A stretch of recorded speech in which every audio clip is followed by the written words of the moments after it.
Concord Players are putting on a production of She Kills Monsters in Concord, Massachusetts, running from November 7th through the 22nd. She Kills Monsters is a play about a woman coming to terms with tragedy through 2nd edition D&D. It'll tug at your heartstrings and be rad as the nine hells. For more information and to purchase tickets, check out their website at concordplayers.org.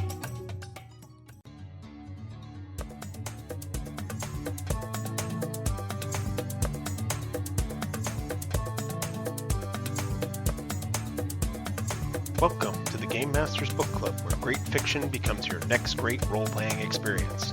Mystery, adventure, magic, romance. They all come together when Game Masters Roger, Alex Gaudreau, Colleen, Nachtrieb, and I talk to author and Game Master Melissa Caruso about her book, The Last Hour Between Worlds, the first book in the Echo Archives trilogy. For the first time, we are not only discussing how elements of the book can be used in the tabletop role-playing game, but also how Melissa's gaming influenced the creation of this book. Let's get into the conversation. Hello, everybody. Welcome to the Game Masters Book Club. I'm your host, Eric Jackson, and today I am here with two of our previous Game Masters and one very special guest. I'm very excited about this. So I'm going to start off with our regulars. Let's go ahead, Roger, and give us your introduction. And our question for our GMs today is, given the topic, which is the last hour between worlds, we are going to talk about time travel and how that's occurred in your game before. So go ahead, Roger, and tell the people who you are and about time travel.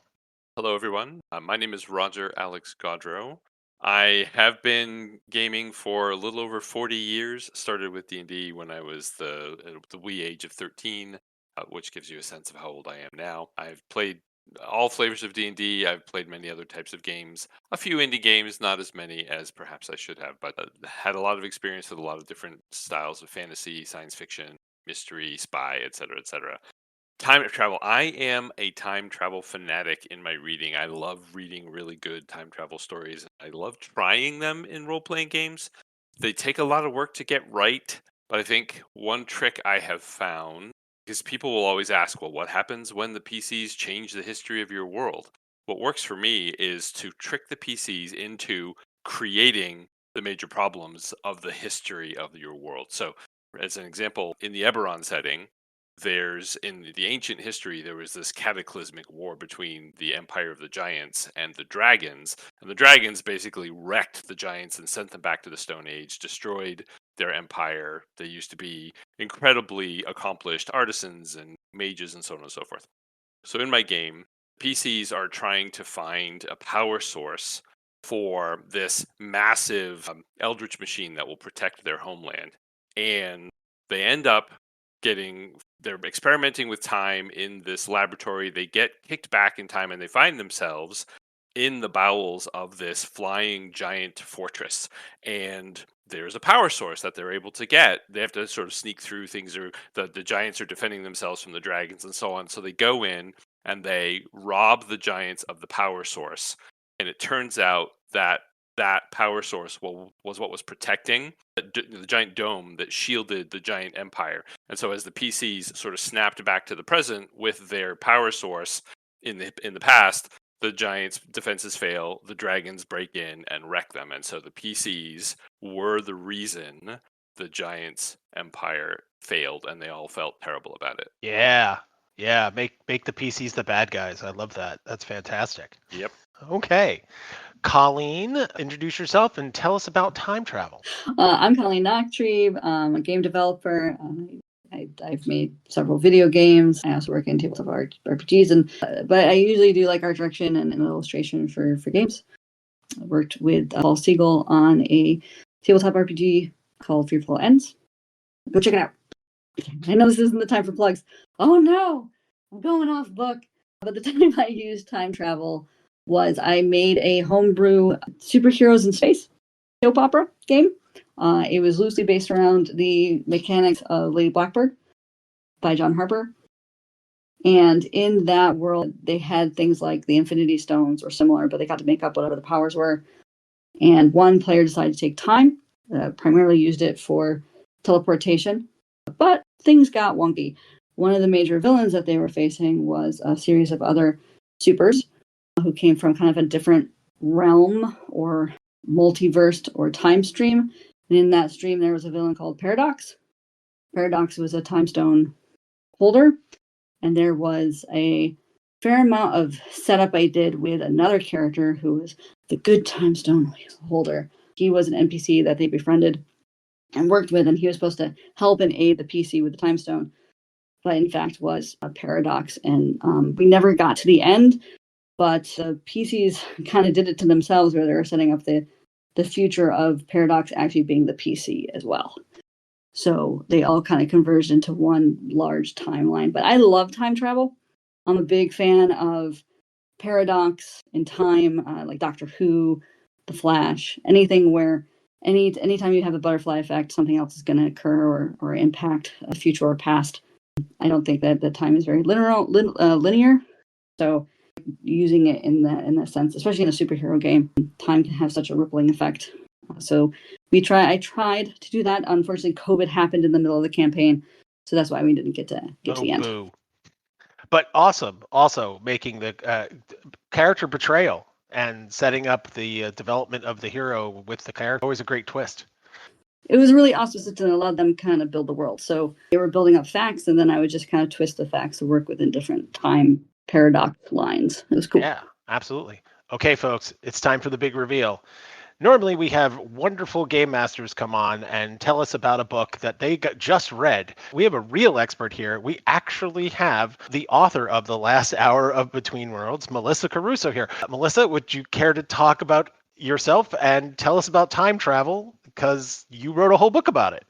Sure. I'm so glad to be here. I'm Melissa Caruso. I did write The Last Hour Between Worlds, as well as 2 other fantasy trilogies. And I also have been gaming since, basically time immemorial, although I think Roger has a little bit of an edge on me. My brother got the Advanced Dungeons & Dragons set for Christmas when he was small, and I was consumed with jealousy and started trying to make my own monsters and write my own mods, and did not, in fact, get to GM until I was in high school, but, never looked back from there. I also write. My gaming and my writing have actually really informed each other, because I think that GMing is such a great playground for ideas. There's this feedback you get when you're GMing that you don't get as a writer. Like, as a writer, you write a story and you're like, gosh, I hope people like it. I may never find out, and if I do, it's not going to be for like a year when it's too late to change it. Whereas as a GM, you can see how your players are reacting and adapt on the fly, and I feel like you learn a lot about storytelling that way. I know I really have. But yeah, as for time travel, ironically, I think it's a giant pain in the rear to do, and it kind of makes my head hurt. So I've only done it a few times. I've been like, well, boy, that maybe I should have picked something easier to work with. But first foray was as a GM, these many years ago, probably over 20 years ago, in a long-running campaign. I had my players have to go back before the big cataclysm that was 10,000 years in the past and basically was the starting point of history for my campaign. And they had to go back before it to make sure that it happened, because someone was trying to mess with time, and they had to make sure that there was not a horrible time paradox that would unmake the world. And so it was this big tragic arc where everybody they met pretty much was going to die, and they had to sort of convince people to do things that would lead to this horrible tragedy, knowing all the time that everybody was doomed, and like talk people into making these big sacrifices. And so it was a real, arc of the campaign. Yeah. I'm definitely noticing a trend here, folks. Time travel equals player pain is pretty much what I'm hearing. Well, if the GM has to suffer through trying to get time travel to make any sense, I feel the player should also have to suffer, at least emotionally. That's awesome. Oh, that's great. Just to throw my 2 cents in, I recently ran a campaign where my characters went back in time, and originally only one person escaped, and they managed to save a second person from the same horrible melee combat that didn't actually survive the last combat. And what they found out was that particular person went on to be the vessel that a demon who has been plaguing them for the entire campaign, that was one of his first vessels. So if they hadn't saved that person, the demon wouldn't have come in contact with them. So it became this big giant loop. Why was this demon bothering them? Well, they made it possible. So that's why they made it possible for it to remain in the world, and therefore that's why it was involved with them. So It had to bug them to get them to go do the things so that they would eventually save the vessel that they would eventually be in. Again, also more player pain is really all apparently we use it for. That one was really fun too because I had a guest star come in and not play the new character who got saved, but the original character who was the grandfather of one of my other characters, and so we got to save his own grandfather. So grandfather paradox, yay! Cool. So now that everybody's had a chance to figure out what all of our GMs here are like and how we feel about time travel, I think it's time to talk about the book. And despite having the author here, the author has asked me to give a summary. So I will do my best. Summaries are the worst. I am nervous, but we will try. Here we go. Ready, everybody? This is The Last Hour Between Worlds. Mystery, adventure, magic, romance. The Last Hour Between Worlds brings all of these together as investigator Kimbrel Thorne attends a year-turning party, her first break away from her newborn daughter. But that break ends when people start dying, the entire party slips down the layers of reality, and powerful beings from the beginning of time turn the guests into pieces on a chessboard to decide the fate of the upcoming year. It's up to Kimbrel and her compelling nemesis, Rika Nunsuch, who has her own part in this game, to save the city and their broken relationship, all before Kimbrel needs to get home to take care of her That was daughter. beautiful. You should write the blurb on the back of my book. I'm going to have you come on every time I have to describe this thing. That is fantastic. Thor did a great job of writing your blurb, but I actually thought maybe you had written it, and I was like, darn, I don't know if I can do better, but I tried. So apparently I have the author's approval. Does anybody else have anything they want to add in that I missed? It's a fun adventure. It's got lots of fae creature magic kind of going on, but they're not called fae. It's got badass women running around in fancy dresses, flashing swords, and saving the world. What more do you need?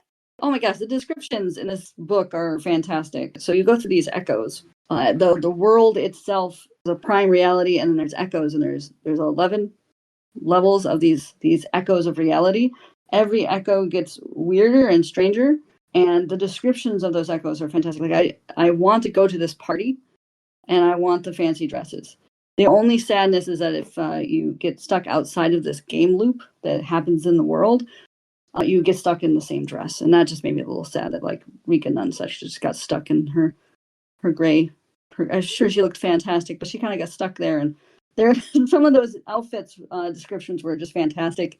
But yeah, it's a fancy dinner party inside of a horrific Cthulhu shell. By the time you get to the bottom, as a huge romance fan myself, very compelling romance. Very happy with the banter and the development of the romance and how that all happened. Oh, thank you. And yeah, I actually in early drafts I did have Rika and Kimbrel's outfits also change, and then I realized that made absolutely no sense. That if they could get injured and have it stick, they should also have their outfits stick, and it made me a little sad. But then I also didn't need to waste like 3 paragraphs describing a new dress at the beginning of every chapter, which would have taken up a lot of space. So it was probably for the best.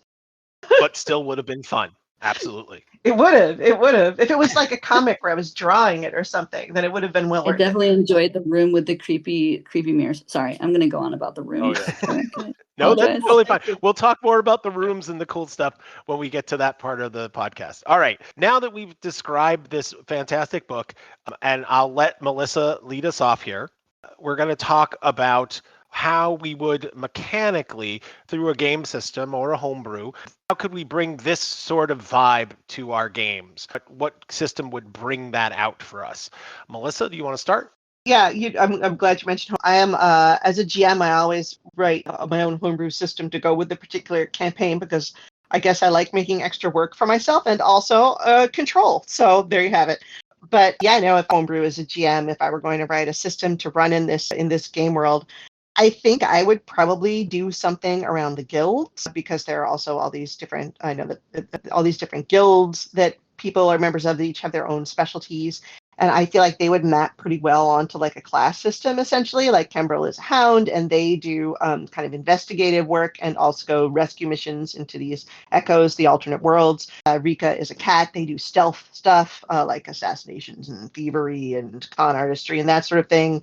And there are also these other guilds, not all of which actually get mentioned in this book, but that each have their own specialty. So I would probably wind up doing something that was class-based around that. But I also think because personal backgrounds and personal complications are such a big part of this kind of story and make it a little more interesting, I would also want to incorporate, I know there's a bunch of different systems that have done this in different ways, but things like the sort of merits and flaws or twists where you have like, you can pick things like you have an enemy that's hunting you, or you have a contact in the echoes that you might be able to get information from, and that cost points or give you points depending on whether they're good or bad. So I would definitely want something like that. Also, because as a GM, I always love excuses to kind of dig my hooks into players. So if they're kind of building those in themselves by being like, oh, I start out cursed, or, oh, I have like, a weird memory gap or something that I can play with, I will absolutely systemically encourage that to give myself little toys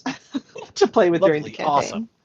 Colleen, would you like to talk next about what mechanics you think would work well to evoke the last hour between worlds?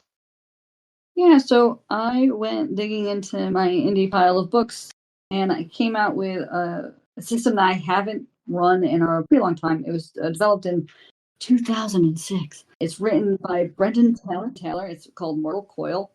It's a game about magic and passion, and it uses a token system. So you have a series of action tokens that are attributed to your character, passion tokens, which you can spend to give yourself a boost. Power tokens, again, can give you a boost in different ways, and then magic tokens when you want to evoke a magical effect.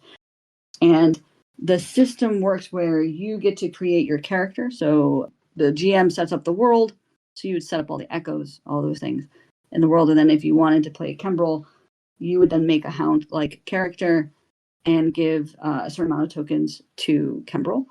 And then anytime you wanted to use a magic ability, you would spend a magic token and then just make up whatever the heck that is.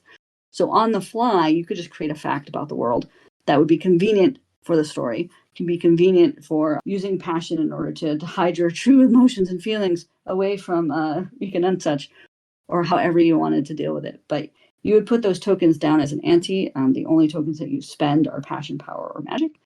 And then actions are just the ante that you put on to try to win in the scene. And the GM usually sets up the scene, and then each player can put their tokens out. So let's say you're having a lover spat between Kembrel and Enrica. They would both play tokens against each other, basically like a poker. And then they could spend things like passion or magic to try to change the outcome.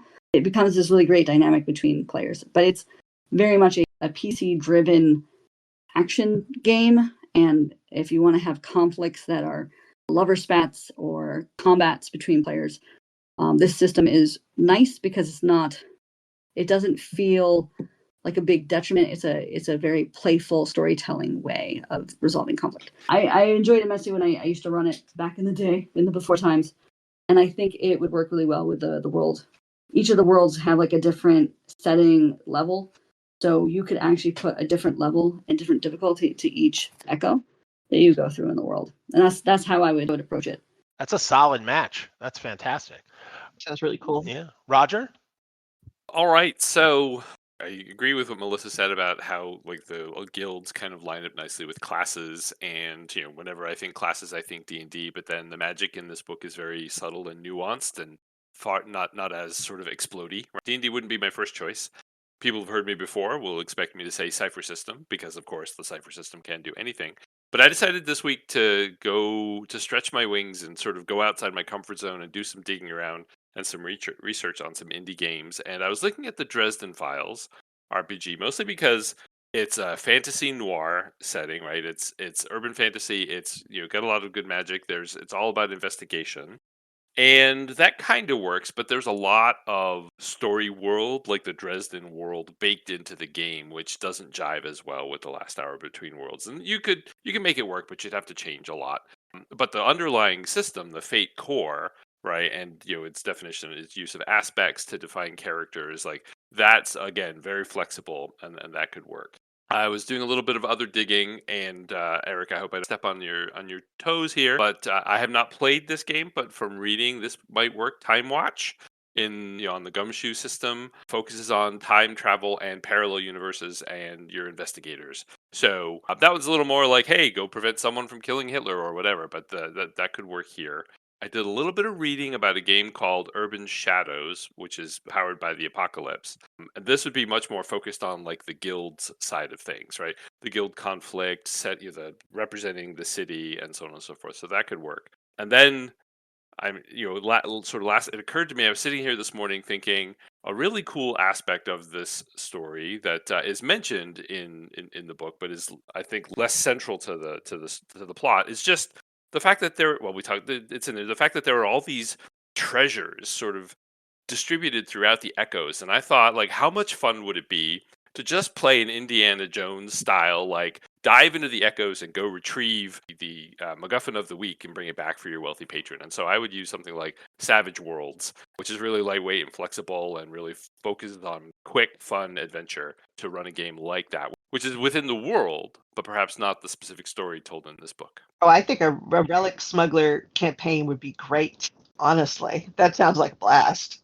I would have a lot of fun with Oh that. yeah, absolutely. And we have the ringleader of that particular world on the page at this point. Melissa, I don't remember the character's name.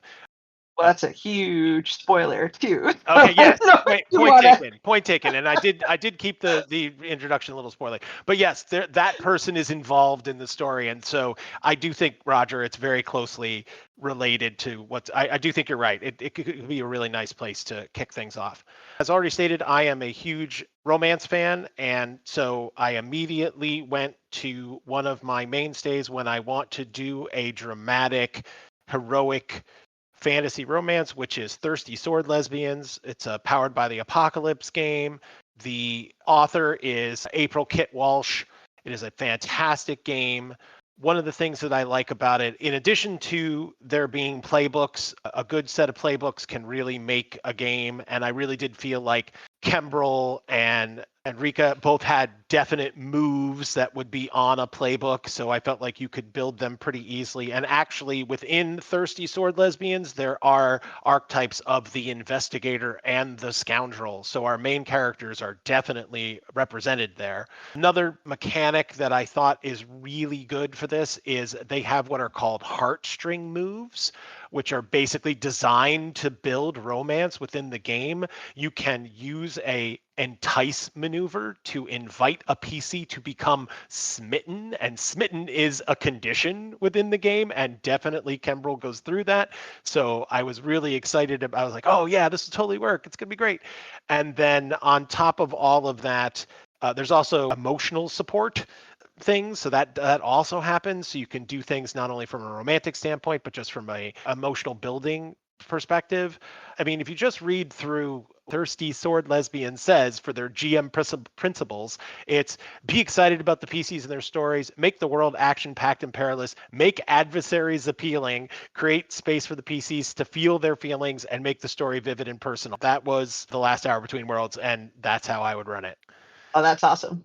That's a brilliant match. Thirsty Sword Lesbians is a wonderful built by Apocalypse space game, and I just want to fully endorse it, Eric, with this world, because it's a fantastic fit. Yeah, I think everybody's done a great job. We've all done a great job. Pat on the back for all of us. Way to go, guys. Nicely done. We Roger and I both try to avoid the cipher system, but the cipher system is also a very good fit because we have echo relics, and those could easily be ciphers. And you could definitely design a character with the correct adjectives and action verbs that system builds very easily. Not only our main characters, but a lot of the side characters are very clearly defined that way, and would make that. I agree. The cipher system would be pretty cool. Clearly need to check this system out. Oh, the cipher system by Monty Cook. Yeah, it's good stuff. So so one thing, like I was sitting here actually thinking about that, even though I said I wouldn't talk about Cipher System, right? So Cipher System's got the four main archetypes, right? The warrior, the adept, the speaker, and the explorer. And I just love the idea that Kembrel and Rika are clearly both explorers, but totally different. Maybe you can make a case that Kembrel is a warrior, but there's a different character whose name escaped me at the moment. The big flamboyant woman who's always like looking to getting into trouble and is sleeping with someone she shouldn't. She's clearly a warrior. Jason Morning Ray. Yeah, thank you.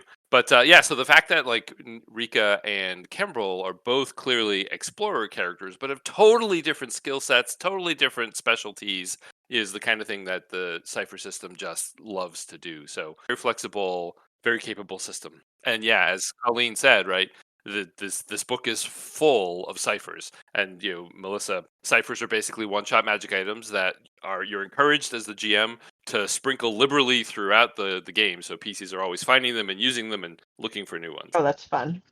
Now that we've discussed mechanics, as GMs, we all know that we liberally borrow from everything that we read and try and find ways to put scenes and stuff and characters into our games that we're playing, even if it's not specifically designed to be this story. So I'm going to lead off and say that one of the things that always gets me deeply involved in any story, be it a TTRPG or a work of fiction, is a very well crafted calendar or time system.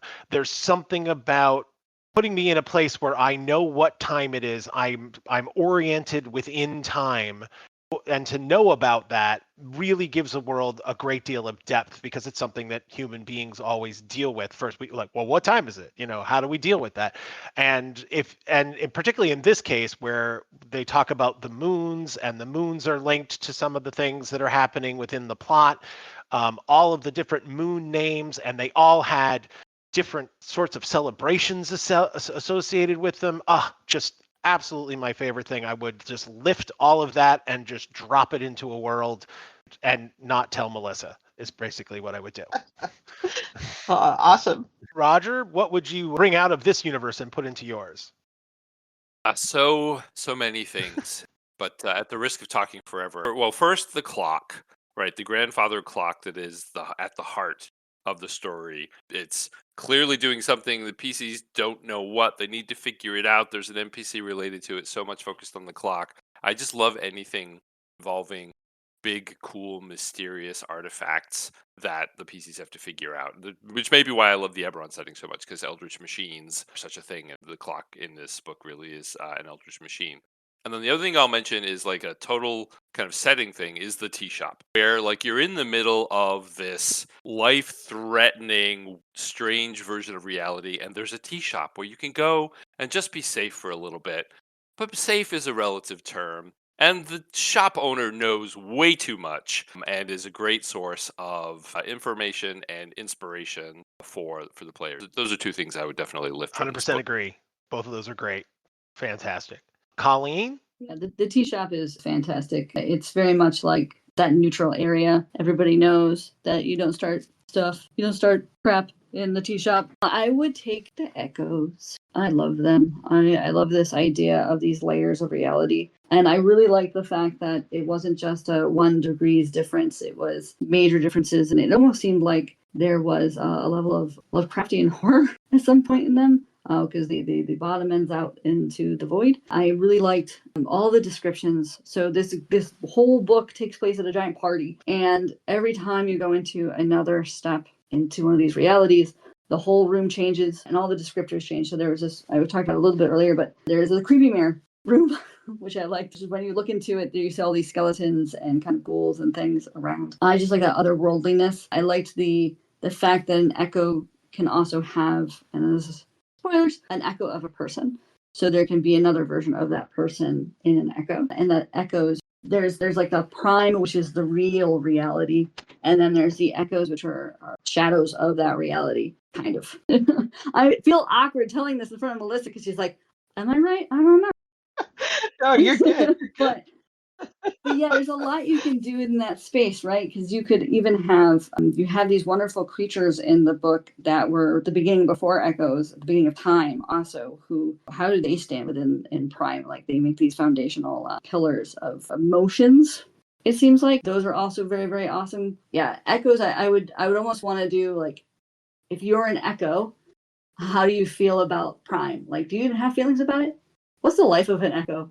I would want to explore that with players. I think like Unknown Armies or Urban Shadows would be a good space in which to kind of explore that theme. But yeah, that whole premise of the different realities, I think, is an amazing little playground to play within. And my last thing is that the whole idea of the fact that only Kimbrel and Rika at one point know that they're in this space. And when things kind of get reset, everyone else forgets. And that is such a beautiful spell. I love that there's actual conditions around it where when they try to talk about it, people, it's like Westworld.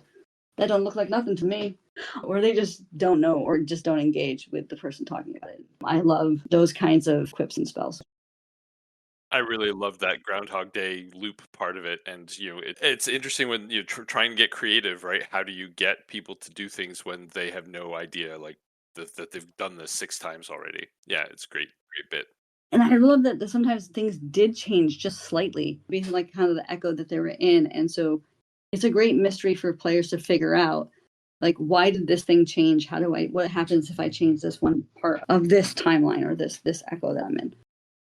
Well, let me tell you, you guys can't see me, but my face is just splitting with a big smile because, nothing makes me happier than hearing other people be inspired by my stuff and want to steal it for their tabletop campaigns.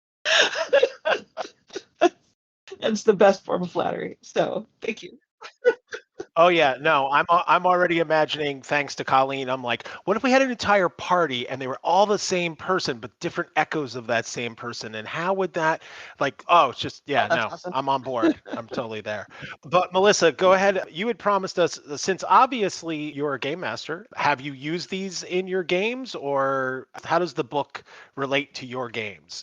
Right. I know I mentioned earlier, there's very much a back and forth between my GMing and my writing, to the point where I know a lot of people who have played my games and have read my books have been like, this is really familiar. I think I've been in this encounter, Melissa. They'll meet an NPC and go, oh, this is not going to go well. I mean, sorry, a character who's not an NPC, but you know what I mean. But yeah, I have to say that, I did draw on it pretty directly in places, sort of going backwards. When I was writing a lot of the individual echoes, I was really trying to capture the spirit of, when you're GMing and you make up an NPC because the PCs have gone somewhere you didn't expect, and you hit like a really weird voice and you're just on your stride, and you're winging it, and the PCs love this NPC and they hang out with them for way too long. I was trying to catch that vibe of the weird NPC that the PCs wind up really clicking with. Like there was Sack Guy, when Temporal and Rika just meet this weird guy in the Echoes who has a big sack, and you can reach in and maybe you'll find what you want there, or maybe you'll get your arm. Oh my God. When I encountered that in the book, I stopped reading. I went to my wife, who was also a role player, and I said, oh my God, we're going to have to put this person in a game at some point. Like, this person is showing up in a game. You're going to see him. It's fantastic. Yeah, he's such an NPC, right? And like, except that if I did that in a tabletop game, see, in the book, the characters were smart and did not reach their arms into the sack. If I ran this in a tabletop game, they would spend half the session just making bad choices about that sack.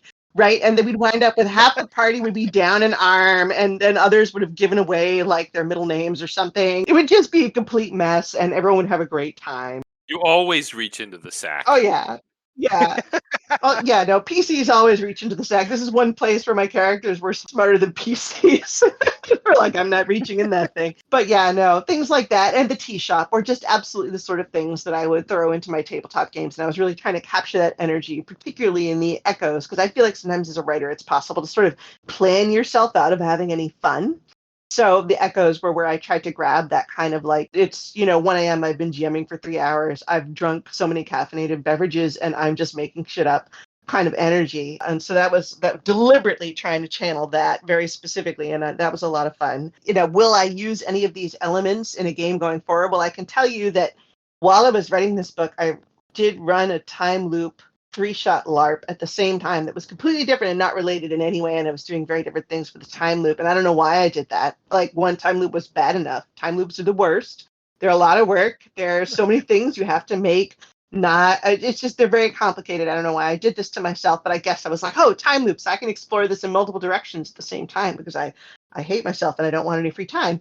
So and that was a lot of fun and everybody had a great time. But I think if I were going to run a tabletop off of this, I would probably do something with the guilds and have it be totally unrelated to the events in the book and have people be doing little guild missions into the echoes as various guild related characters and have a good time with that. Oh, and the other thing is, of course, anyone who has read any of my books or played any of my games know I cannot stay away from fancy parties full of weird power beings that are messing with you. I just can't. Like, I keep going back there. I don't think I'll ever stop. Can't stop. Don't want to stop. It's just fun. People have fabulous outfits. There's a lot of tension to work with. Anything can go. I think I just watched Labyrinth at a formative age and around the same time read Mask of the Red Death, and it was all over from there. remember reading the opening Fantastic. chapters and like it turning to Kat at one point and said, "This book is such a Melissa book," because absolutely, like it's everything I know about the types of games you write and run. So I love It it. really is. It's like the one-shot LARP I would run if I had an infinite special effects budget. Nice. Melissa, would you be so kind as to tell us about books that you think are similar to your books that might inspire people to write similar stories like The Last Hour Between Worlds? Sure. Well, if you are looking for more inspiration for something that is kind of multiversal and involves some very tabletop game adaptable shenanigans and beautiful vibes, the Invisible Library series by Genevieve Cogman really reads like the best tabletop game you've ever played, or like one of the best anyway. And I know that she is a gamer, and you can kind of tell it's the idea is that there's this extra dimensional, interdimensional library that touches on all these alternate worlds, and there are these librarians that go into the worlds collecting books that are unique to that variant, and there's all kinds of skullduggery and shenanigans. There are fae and dragons there who are sort of representing order and chaos spectrum. It's a ton of fun, and you will get so much energy to run a good game or write a good story after you read that series. So I highly recommend that. If you just like locked room murder mysteries with lots of over-the-top personalities, Voyage of the Damned by Frances White is an absolute blast. You know, it might possibly make a good game, but it certainly is a good book. It was one of my favorite reads last year. For an interesting, I almost said an interesting system because I'm thinking about games. A book that I really loved from a couple years ago that also I feel like has a certain amount of good gaming vibe to it is The Monsters We Defy by Leslie Penelope. And it's a heist book. It takes place in a prohibition area, Washington, D.C., and they had like a sort of an upscale black neighborhood. And there's a lot of like jazz musicians and bootleggers and things like that. And there's a heist party made of people with like these little sort of magical powers that they got by making deals with these power beings who are sort of reminiscent of the very vaguely fae-like creatures in my book. So if you want people with little weird quirky powers getting together to do clever things despite complex personalities, I think it's a fantastic book that might scratch that itch. That last one sounds a little like, just jump in a little plug here, the heist book sounds a lot like the book that's going to be released shortly with both Colleen and Roger and Petra, who isn't here this time, which is Sarah Gailey's American Hippo books, specifically The River of Teeth is what we read.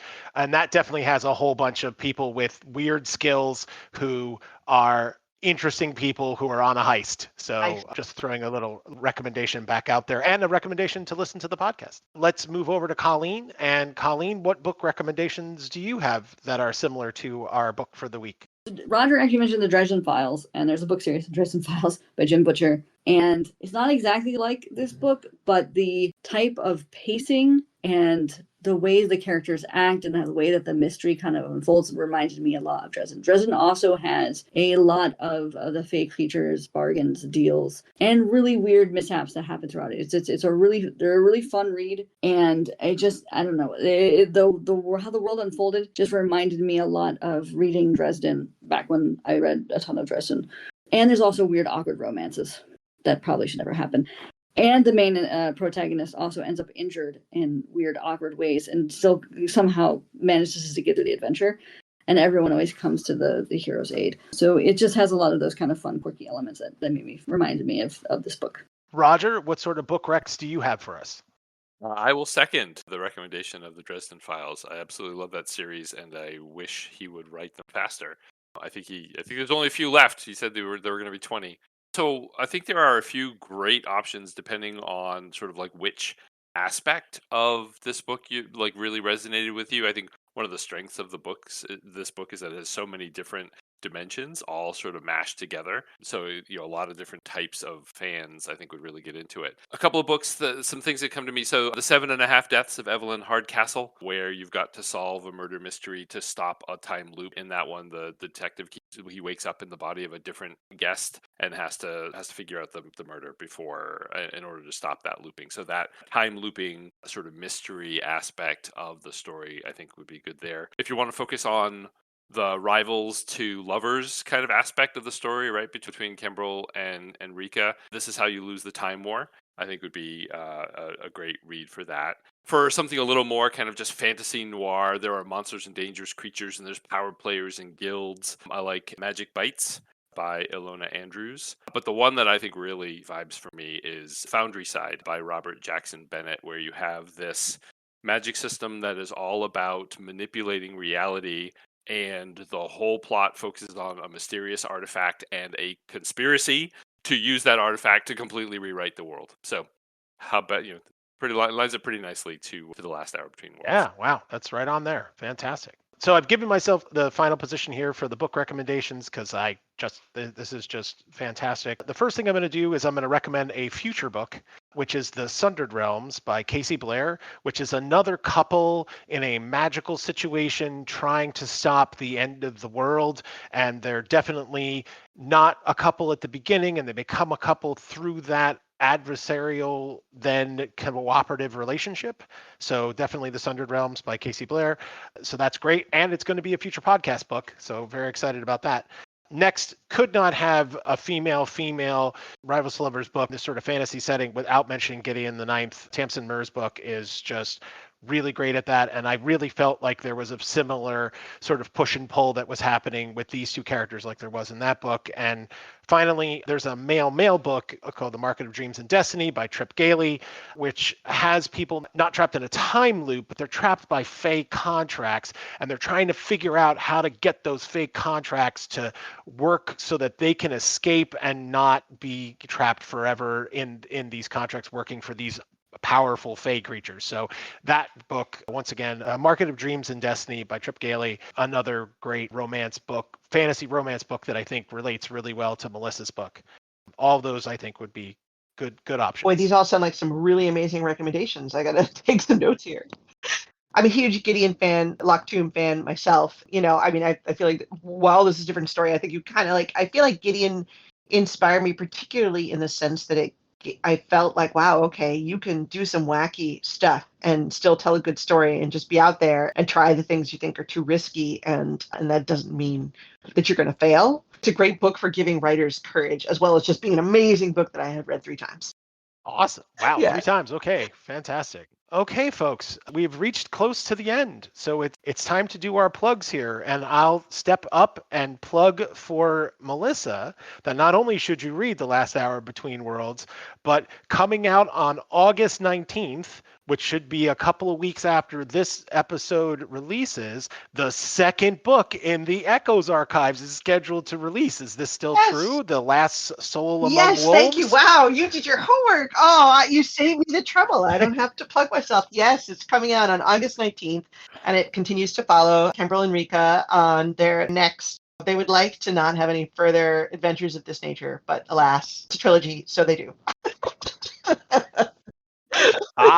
Yeah, see, you've answered my question, which was there is going to be a third book, right? Yeah, I'm working on book 3 right now. I have a deadline coming up. I gotta get cracking on this book. But yeah, no, I'm really excited about book 2. So, I can tell you, I'm going to give you a little spoiler that for the people who've read it, which is the very first line of book 2 is, like so many things, it was Jacel's fault.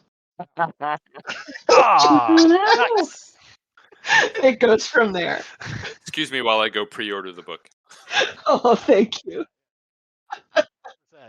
Everyone should pre-order this book now, and if you haven't already, purchase The Last Hour Between Worlds or any of Melissa's other books. The Tethered Mage series is fantastic. So any book that she's written, I would recommend. So anything else, now that I've stolen your thunder, is there anything else you'd like to recommend? Any other projects that are coming up? Other people's projects that you know of? Anything like that? Oh, gosh. Well, I was all set to plug my book. Boy, I'm trying to think if there's any good books that I have just read and blurbs that aren't out yet that I want to tell you about. But now, of course, my brain is completely blank. I can tell you that I just recently finished The Incandescent, which is out right now by Emily Tesh, and it was incredible. That's not something that's upcoming, but it was a lot of fun. That's Wizard School, but from the perspective of the overworked teacher.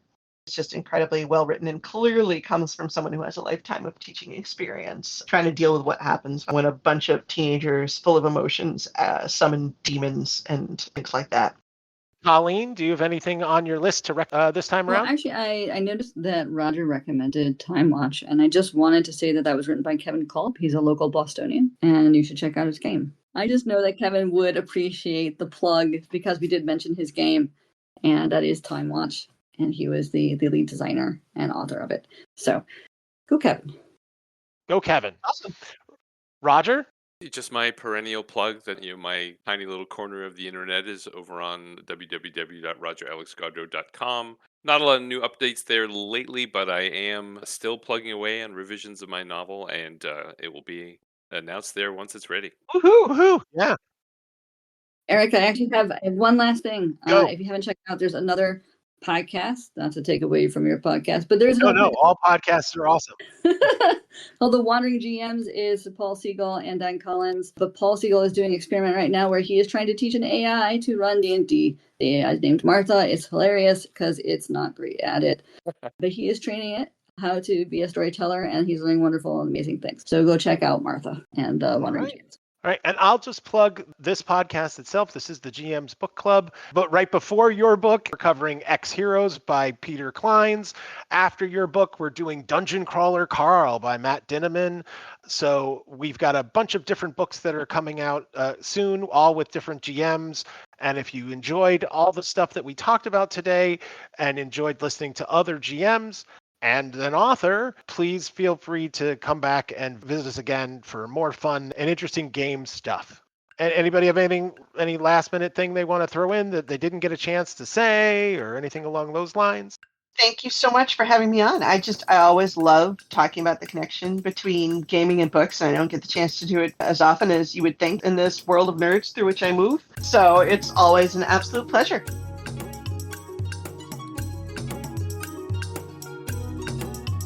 And that's our discussion with Melissa Caruso about her book, The Last Hour Between Worlds, the first book in the Echo Archives trilogy. As we mentioned in the broadcast, be on the lookout for Book 2, The Last Soul Among Wolves, coming to you on August 19th, 2025. You can find a complete transcript of today's discussion, as well as links to all of our podcasts at k-squareproductions.com/GMBC. You can learn about upcoming episodes on our social media on Blue Sky at gmbookclub.bluesky.social, on Facebook at Game Masters Book Club, and on Instagram at Game Masters Book Club. You've been listening to the Game Masters Book Club, brought to you by me, Eric Jackson, and K-Square Productions. It's no mystery that Roger Alex Godreau and Colleen Nachtrieb are amazing game masters, and I am deeply grateful for their continued participation in the podcast. You are both incredible. Thank you. Extra special thanks to Melissa Caruso for joining us on the Game Masters Book Club. It was a real thrill to speak with you, Melissa. Best wishes for good writing and good gaming. We loved having you on the show and would love to have you back anytime. Go to her website, melissacaruso.net, or Orbit Books to check out all of her great work. Continued praise and thanks to John Corbett for the podcast artwork and Otis Galloway for our music. Be sure to check out our next episode when Game Masters Eric Drix, Marshall Smith, and George Krupke return to discuss the RPG-lit juggernaut that is Dungeon Crawler Carl by Matt Dinneman. Later, gamers, and to paraphrase the great Terry Pratchett, always try to be the place where the falling angel meets the rising ape.